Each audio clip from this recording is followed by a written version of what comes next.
थोवाले Buddha burn in Nepal नायगु संकिपा न first look उलेज्याजो जुगुदु थौकने gun भगवान बुद्ध जन्मभूमि या त कया भ्रम बोलाना चोंगुली अजागु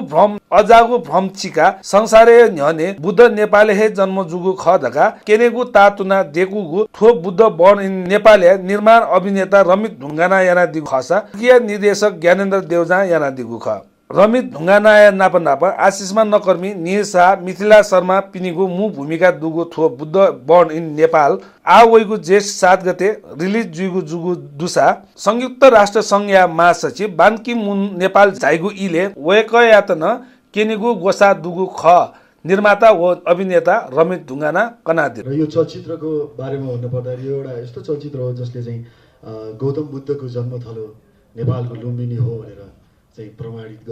गर्न खोज्दैछ र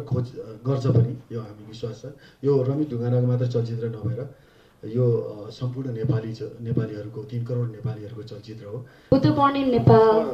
यो मुभीमा म आबद्ध हुनुको एउटै मात्र रिजन के हो भने यसको मेन इस्यु यसको मुद्दा बुद्ध बर्न इन नेपाल बुद्धको जन्मस्थानको बारेमा धेरै हामी मात्र होइन हामी क्लियर छौँ तर यस्ता धेरै विश्वका देशहरू छन् जुन चाहिँ क्लियर छैनन्। सायद यो बुद्ध बर्न इन नेपालको थ्रुबाट चाहिँ हामी बुद्धको जन्मस्थान लुम्बिनी नेपालमा स्थित छ भनेर चिनाउन सफल हुनेछौँ भन्ने आशा गर्दछु। धन्यवाद। यो चलचित्रको मार्फत के गर्न गइरहेका छौँ भने जुन सत्य तथ्य छ त्यसलाई कहीँ कतै ओछेलमा परेको त्यसलाई थमेल्याउन खोजेको लागेर त्यसलाई होइन है यो कुरा यस्तो हो भनेर आफ्नो क्षेत्रबाट सबै नेपालीले गर्नुपर्ने कर्तव्य निर्वाह गर्ने क्रममा यो समूहले जसमा रमित भाइले जुन निर्माणको अभिभारा सँगसँगै अभिनय पनि लिनुभएको छ